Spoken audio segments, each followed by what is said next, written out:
Gannavaram TDP incharge Yarlagadda Venkatrao ఆధ్వర్యంలో యువదళం పేరుతో తెలుగు యువతతో జరిగిన భారీ బహిరంగ సభ.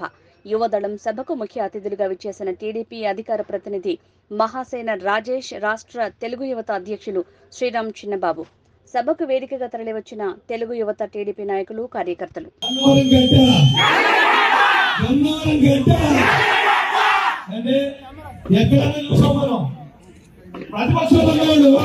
అధికార పార్టీలో చంపడం వయస్సు పిలుకొని ప్రతి ఒక్కరు చేసే పని. కానీ అధికార పార్టీలు ప్రతిపక్షంలో ఎవరంటే తోపై ఉండాలి. అధికార పార్టీ వదిలి ఈ రోజున ప్రతిపక్ష పార్టీ నిలబెట్టారంటే నాకు అన్నం చూసినప్పుడు అన్న దేశంలోనే నెంబర్ వన్ స్థానాన్ని తీసుకెళ్తే దేశంలో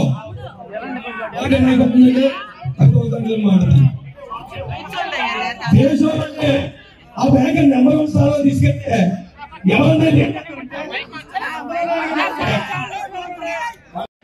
ఆయనకున్న గంధాలు తీయాలండి.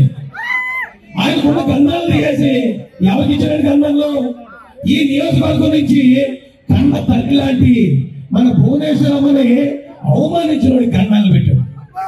అంటే ఒక్కసారి ఆలోచించండి. నిన్న కాకముంద అన్న మైక్ అందుకుని మాట్లాడాడు. నేను అర్జునుడు అంటే అన్నాడు. అసలు భారత కబడ్డీ నీకేం తెలుసన్నా?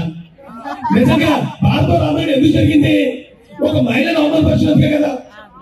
ఆ మహిళను అవమానపరిచినందుకు మహాభారతం రామాయణం జరిగితే మనోడిగా ఏం తెలియక అర్జునుడు అంటున్నాడు. కానీ నిజంగా జరిగింది ఏంటి చెప్పంటారా? రామాయణంలో సీతాదేవి అవమానించబడినట్టు ఇక్కడ భువనేశ్వరం అవమానించబడితే శ్రీరామచంద్రులాగా నారా చంద్రబాబు నాయుడు గారు యుద్ధం చేస్తూ ఉంటే లక్ష్మణుల ఆయనతో పాటు వెనకాల నిలబడ్డది యార్లగడ్డ వెంకట్రావు గారు.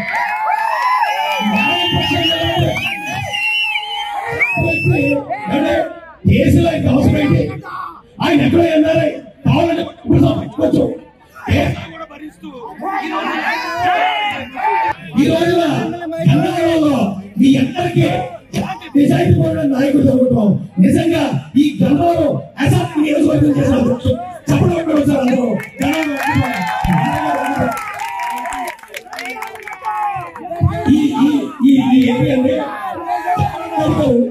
ఇది ఆయన రాజధాని చేద్దాం అనుకున్నాడు. కానీ జగన్మోహన్ రెడ్డి వచ్చాక విజయవాడ ప్రాంతంలో రాజధాని అవ్వాలా, విజయవాడ ప్రాంతం రాజధాని అవడానికి వీలు లేదని మొత్తం ఈ కృష్ణా జిల్లాను, గుంటూరు జిల్లాని బదనాం చేసే నాయకుడు జగన్మోహన్ రెడ్డి. నిజంగా జగన్మోహన్ రెడ్డికి, జగన్మోహన్ రెడ్డి పార్టీకి రాజకీయ సమాధానం అయితేనే మీరు ఫోర్స్ ఉన్నవాడు.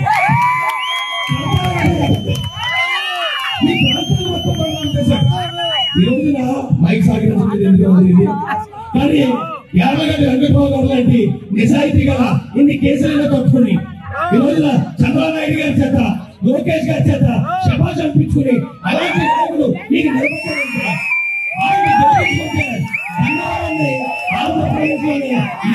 శాసనసభగా ఆయన నిలబెట్టాడు. అలాంటి వ్యక్తిని మీ అందరూ కూడా గెలిపించాలి.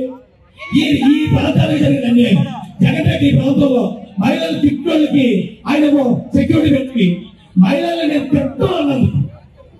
మహిళలంటే నాకు చిన్న తల్లితో సభలో నేను మహిళలు తిట్టినందుకు ఆయన ఈరోజు పనిష్మెంట్ అనుభవిస్తున్నాను. అలాంటి వ్యక్తులు తోడుండి ఈ గన్నవరంలో ఆయన గెలిపిద్దామా వద్దా?